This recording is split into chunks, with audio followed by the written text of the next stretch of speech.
try and pass Michael. Bobby Rahal jumps up to third with that situation. It's Michael, Mario, Rahal, then Emerson Fittipaldi. And MEARS back to 5th place, but now seems to be back running at full chat. In the Penske pits, well, discussion underway. Nigel Bennett, designer of the Penske cars, as well as Roger Penske. Certainly they're all on the radio to Rick, trying to find out exactly what's happening. And what the corner workers are telling everyone is that there is an occasional sputtering coming out of Rick MEARS' car. Let's just watch him for a moment here. Maybe we can get some idea.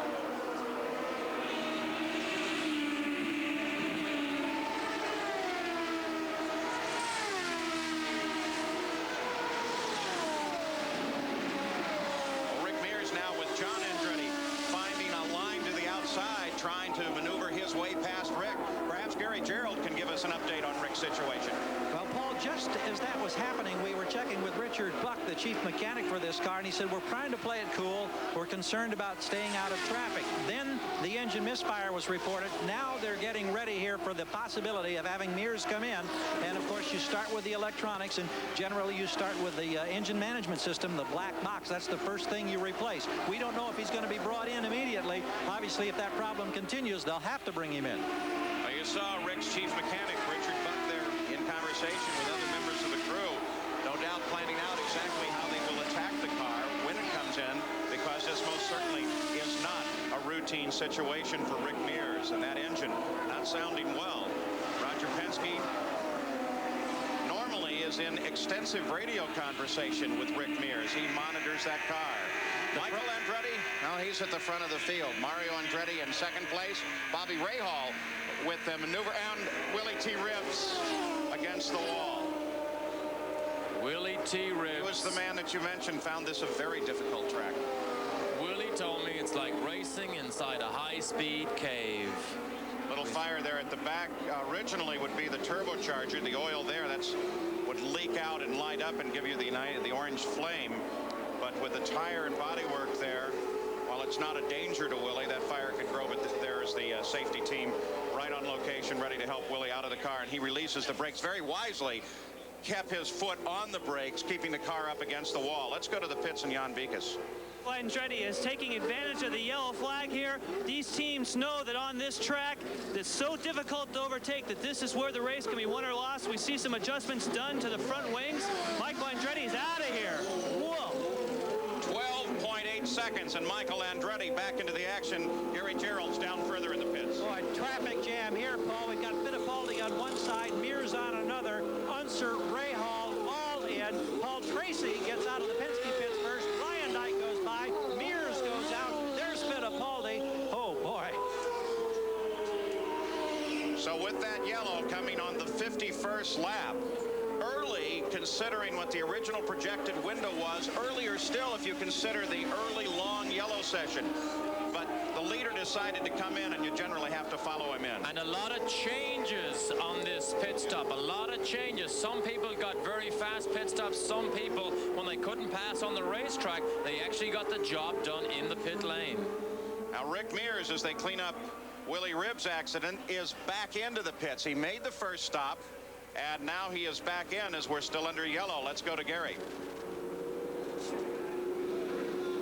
Paul, the body work on the backside is coming off, and now they shut the engine down. So it is a serious problem. We suspected that might be the case, and as we indicated, the first thing they'll do is they'll try to make a change in the electronic system. Richard Buck has completed that change very quickly. Now the body work comes back on. Starter in position to try to refire the engine under the luxury of the yellow. But now we see the field going by. He will lose a lap. He lights up the tires and gets out of here big time, but they didn't save the lap.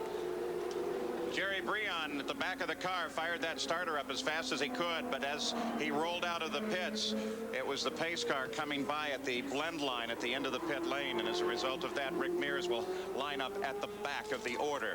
They continued to work on Willie T. Ribbs' car. You saw Willie T. with Dr. Terry Trammell as they walked away from the accident scene. It's obvious that Willie T. is okay.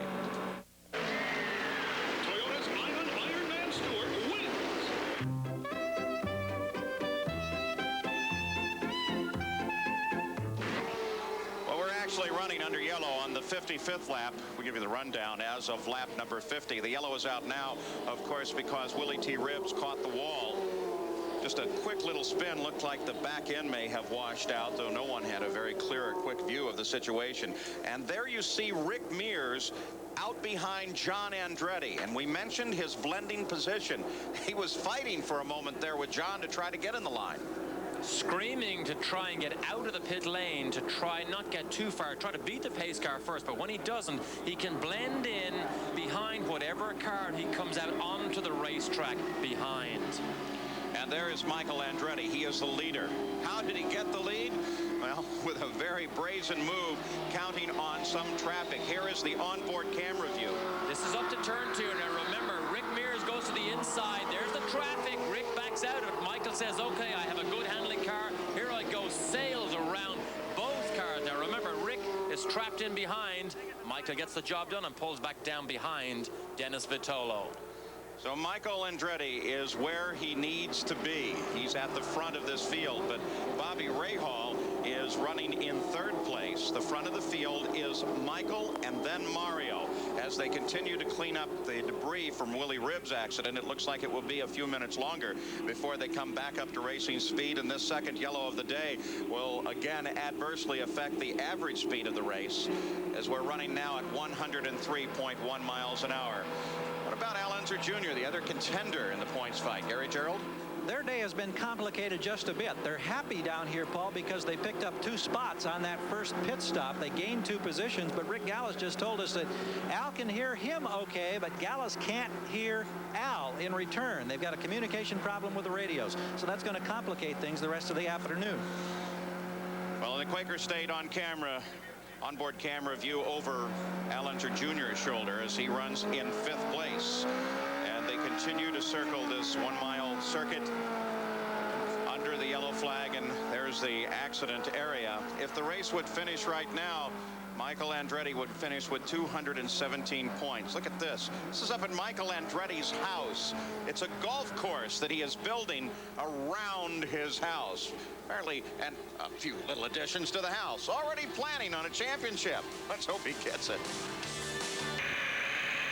Michael Andretti, the Quaker State onboard camera, showing you Gordon Johncock in the PPG pace car just ahead. Still quite a bit of cleanup to do. Debris and oil on the track.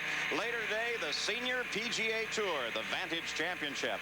Final round from Clemmons, North Carolina. That's at 5 o'clock Eastern here on ESPN. As we run under yellow, second yellow of the day. The first yellow taking out 4 cars. Scott Goodyear, Scott Brayton, Danny Sullivan, and Scott Pruitt. And then this accident, a solo accident involving Willie T. Ribbs, putting his car up against the wall. Now, CART has announced the 1992 schedule, and there are some surprises in it. There it is.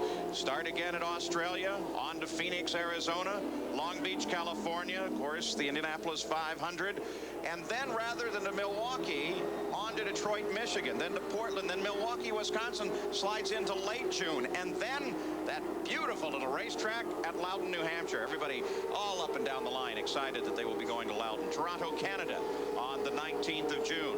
The rest of the schedule then onto the Marlboro 500 at Michigan, then to Elkhart Lake, Wisconsin a bit earlier in the year. That should be nice. Denver, Colorado on the 23rd of August, back to Vancouver. Mid-Ohio Sports Car Course, the New York area. They're hoping that that race can be downtown. Nazareth, Pennsylvania, and we finish up at Monterey. What's missing from the schedule? Well, if you live in the Cleveland area, you know. Cleveland not on this particular schedule. So what about the situation with Cleveland? How did it all come about? Apparently, it was quite a surprise to everyone. And Gary Gerald earlier was able to catch up with Gene Haskett of Penske Speedways. Well, Paul, Gene Haskett is the Vice President, General Manager of Penske Speedways, and I know it was with great disappointment that you learned yesterday that Cleveland is no longer on the coming schedule for IndyCar racing in 1992. It was a big disappointment and also a big surprise to us, Gary. We had no idea that it was coming, that we had no advance notice that Cleveland was not going to be a part of the schedule. We just executed a new 5-year contract with the city of Cleveland about 2 weeks ago and going forward for the next 5 years, so it was a big surprise to us. is this a dead issue now, or is there the possibility that Cleveland could yet somehow show up on the schedule? Well, we think it's very far from a dead issue. I know I talked to Mayor Michael White last night, and the mayor and the various other civic leaders of Cleveland want very much to have this event back in Cleveland, and we think there's a strong possibility in looking at the kart schedule. I know it was announced, but there's one or two venues on there that has the possibility of maybe not occurring, and either we get our date back or maybe fill one of those other voids. We'll watch and listen with interest. Thank you. Thank you, Gary. Paul? Well, we certainly enjoyed a lot of racing in Cleveland, a tremendous fan base in Cleveland. I think maybe what Gene says may be true. There's still some uncertainty in that schedule for next year, and it'd be nice if Cleveland could get back on it. On the other hand, as was pointed out to me yesterday, not too far from Cleveland to the Mid-Ohio Sports Car Course, so it's not like the city of Cleveland is totally losing IndyCar racing directly, and it's so very difficult with the season being what it is and these extremely high-tech machines to put together a schedule that accounts for all the markets that are interested in IndyCar racing and still give the teams an opportunity to get them back, get them repaired, and get them ready to run. We are still under yellow with Michael and Mario Andretti leading in their hometown. 63 laps are complete. At Nazareth, Pennsylvania, Michael Andretti leads the field around behind the PPG pace car. His dad, Mario, is in second place. Bobby Rahal, still trying to hold on to a chance for an IndyCar championship, has moved from 5th up to 3rd in the past few moments prior to the yellow. Ari Luyendyk, with a brilliant run here today, is in 4th place, and Al Unser Jr., still in the points fight as well, runs in 5th place right now. 66 laps are into the record book. We still run under the yellow. That for the most part, the area where Willie T. Ribs got into the wall is somewhat clean. But now I'm wondering, as we come back to green for the second time, are tire temperatures again going to be an issue, Derek? Again, they're back in the same situation. Under yellow flag conditions, the cars run extremely slowly and lose that temperature. But remember earlier, we mentioned changes of position in the pit lane. I think Luyendyk and Al Jr. took full advantage of that.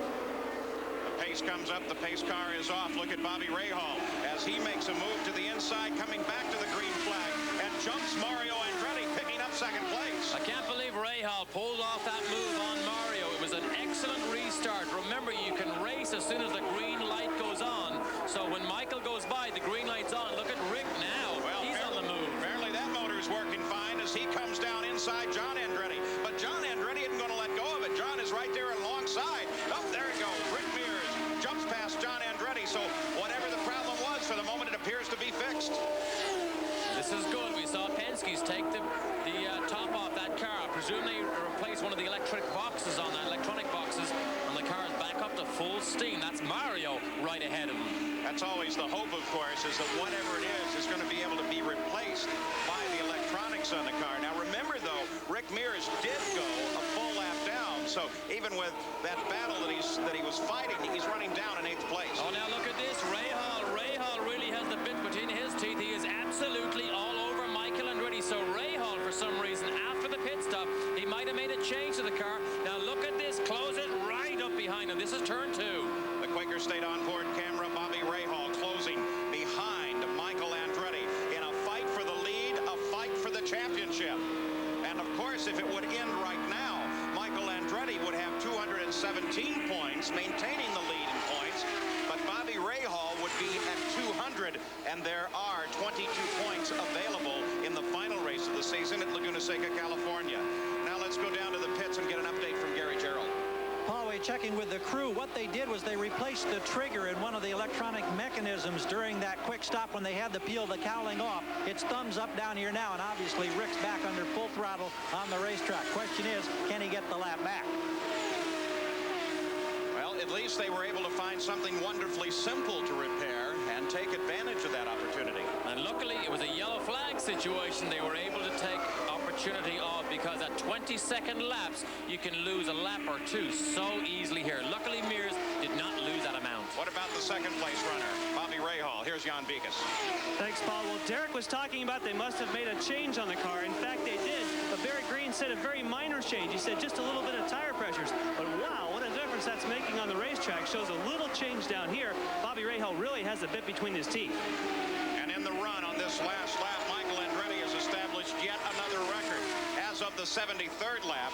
He has led 824 laps this year, which surpasses Rick Mears' single-season record of 823 set back in 1982.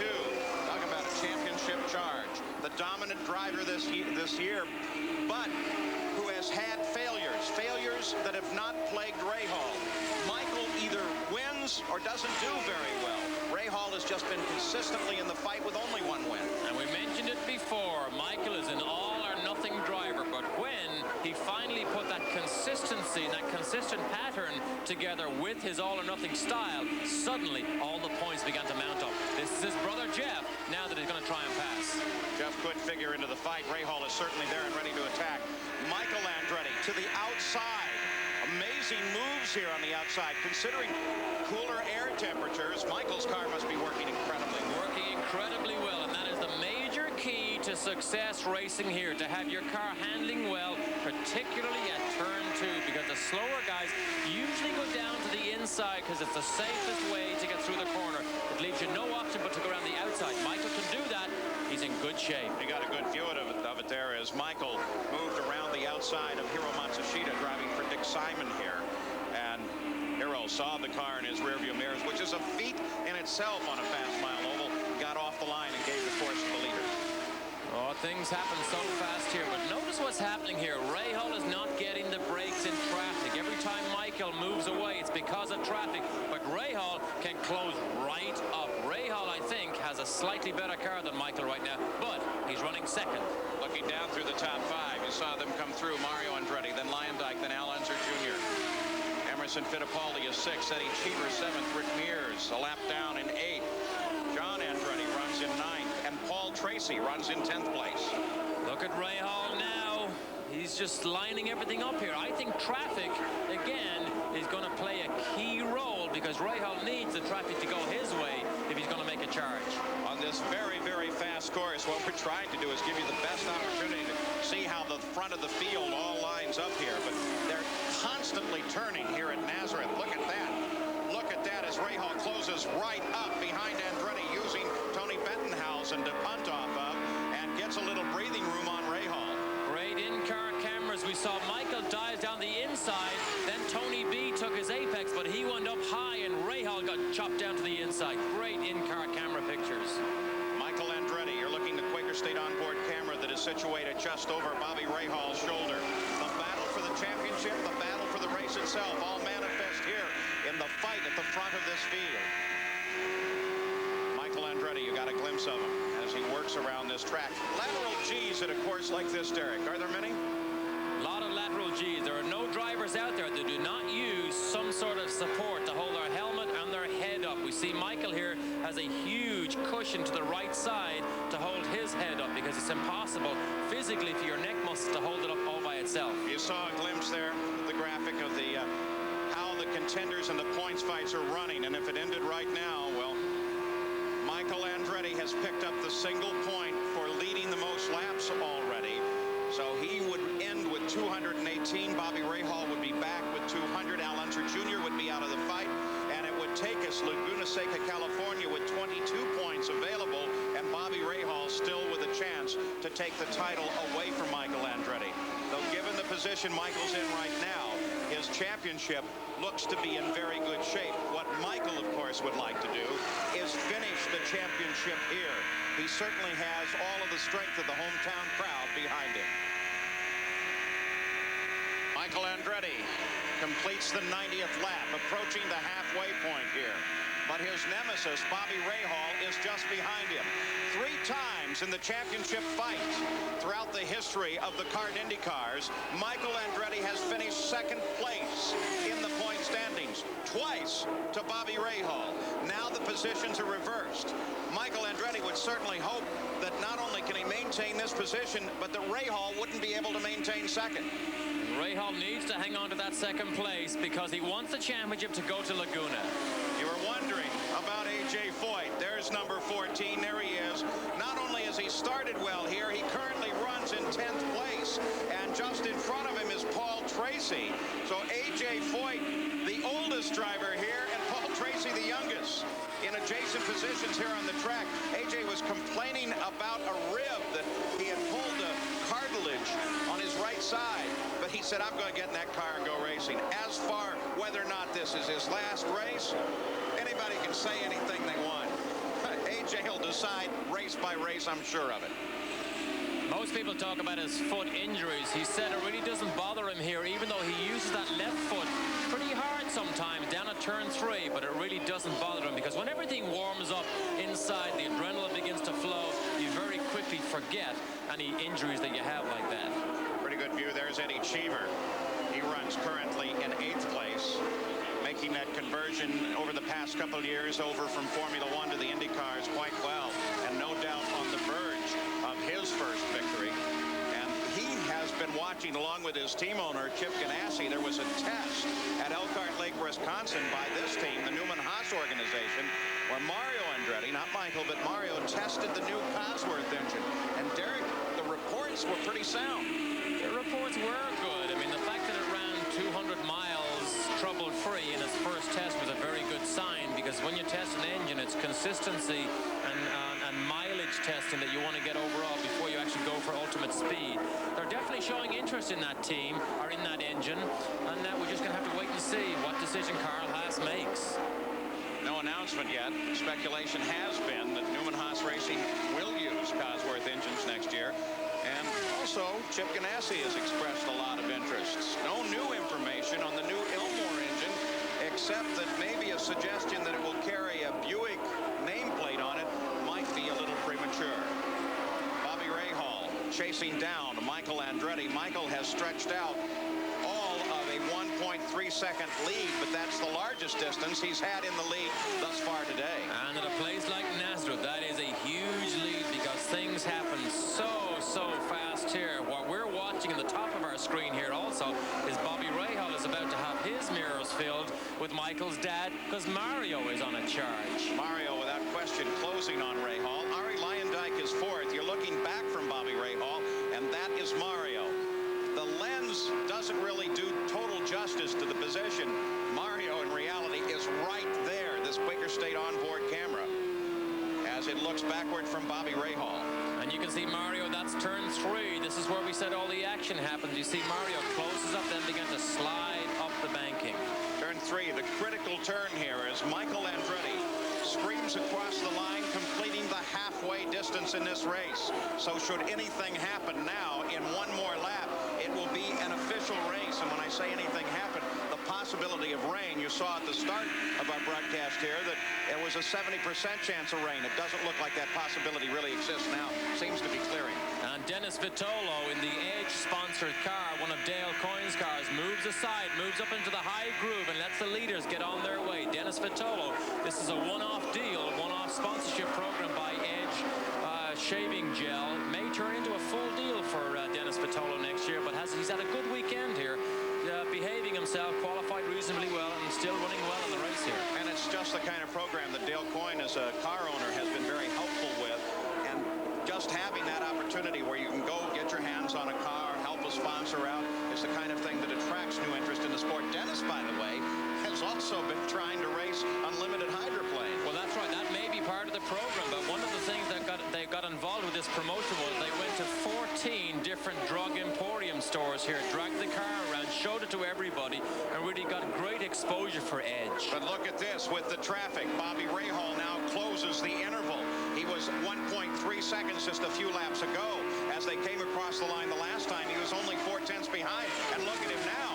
When he saw Mario come up behind him, Rahal really kicked it and has caught up now to Michael Andretti. And now look at the traffic jam right ahead of Michael. He can't go outside or inside, so he decides to go on the inside because that's Jeff, his brother, but he doesn't make it. Now look at Rahal. So suddenly, for a change, the traffic goes Rahal's way. Bobby Rahal sits now right at the back end of Michael Andretti. Mario Andretti is only a few feet back as well as Michael comes around Jeff Andretti. Now, look at Michael as he comes outside of Fittipaldi. Fittipaldi sees the traffic and comes low. Mario Andretti is waving at both of them, I think trying to get Fittipaldi's attention to say, hey, I'm here too. Well, what about that? Emerson made a nice move there to stay low. He knew he wasn't on the pace of the leaders here, so he decides to let them go ahead and race the race themselves. This is turn 2 again. How fast we get back to turn 2. We just mentioned in the last breath. There's Michael. Goes on the high side, but look at Rahal. inside line. On the high side is Tony Bettenhausen. Bettenhausen as to the outside. Rahal feeds down to the inside, and Michael Andretti maintains the position. High speed. They qualify over 175 miles an hour average. The race speed is always so fast here, but look at Michael being hounded by Rahal, and there's Mario, watches from about 5 or 6 car lengths back, but the traffic for once went Rahal's way. Bobby Rahal continues his pursuit of Michael Andretti, and we stay here right at the front because not only is this the battle for the lead where things could change in the flick of an eye, it is also the battle for the PPG championship. As Rahal still right there, you get a little flash occasionally off the rear wings at the corners of these cars. There you see it on Rahal's car.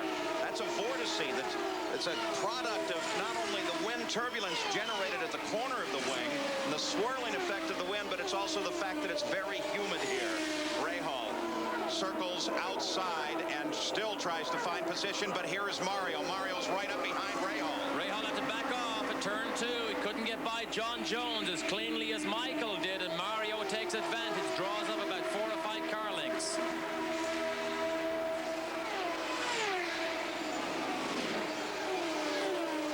Andretti, the Quaker State onboard camera, continues to try to hold off Bobby Rahal. The interval is separated now to 0.7 of a second. Michael Andretti driving the best of his career and looking for a championship, and all he needs is a little good luck here in Nazareth. Andretti trying everything he can, but Derek Daly, look at the left front nose wing on that car. There is something wrong with the left front side plate on Rahal's wing. The left front wing, the outside side plate, is definitely beginning to bend. Now, I don't know whether he hit something or whether it's just coming loose, but definitely that could cause him problems if it breaks off. It is a component that helps channel the wind flow around the car and especially around the wheel properly, and to make sure that everything runs smooth with that critical front area of the car. No telling how it happened, whether it is a structural thing that's changing or is it a result of contact. We don't know, but there's a traffic jam about to come up again here. Now, Rahal got a great run in traffic about 5 or 6 laps ago. Now he comes into the inside of Michael. Rahal comes alongside Michael Andretti, but Michael keeps his foot down. He can't get it done. Mario Andretti is still running in 3rd place and still right there just behind. Now there is traffic that lies ahead as Rahal moves to the inside. Michael Andretti sweeps well to the outside, then comes inside his brother Jeff and picks up the advantage. But look at Mario. Mario is right there challenging Rahal. Mario tries to sneak the nose down the inside. Mario runs a very, very tight line on Rahal, but he still can't get it done. Traffic, traffic, traffic. That's the big word we use here all the time because that changes the face of the race so often. We saw Rahal try to get by Michael. Now look at Mario. Tries to go around the outside of Rahal. Rahal continues his pursuit. A.J. Foyt running a high line just ahead of Bobby Rahal. As there is a great deal of traffic that lies ahead. The traffic could be to the advantage of Mario Andretti because Mario is right there, still right behind Rahal and trying to pick up the 2nd place. It's definitely working to the advantage of Michael Andretti right now. Mario almost has Rahal. He actually got trapped behind one of the Penske cars there because he took a big run at Rahal, pulled down to the inside, and didn't have enough clear track because of the Penske car. Well, Quaker State onboard camera view backwards as we take a look at the Pioneer race recap. That's as of 115 laps with Michael Andretti leading 84 of the 115 to that point. 2 caution periods, one right at the start, another when Willie T. Ribbs got into the wall, and those 2 accidents have accounted for 5 different cars out of the race. The average speed, nothing to brag about just yet. The fight continues at the front of the field. These were all out on the very first lap, all in the same accident. Started when Scott Pruett got sideways, apparently a car hitting the brakes hard in front of him, and then Willie T. Ribbs in a solo accident against the wall. All those drivers being reported fine, no injuries. We mentioned traffic here, Paul. Remember, there is not just a race for the lead here going on. Everybody in the, all the way back down through the field is fighting for their own position. So although they do try and move aside and give the leaders as much room, remember, they need to use the racetrack also. That's what makes it difficult. Look at Rahal as he comes up to the inside of Michael. Takes advantage of Michael getting caught up behind Tony Bettenhausen. And now Bobby Rahal takes the lead of the race. Michael back to 2nd place. Mario is 3rd. We've talked about how quick it happens here. There's an example of it. And we saw exactly how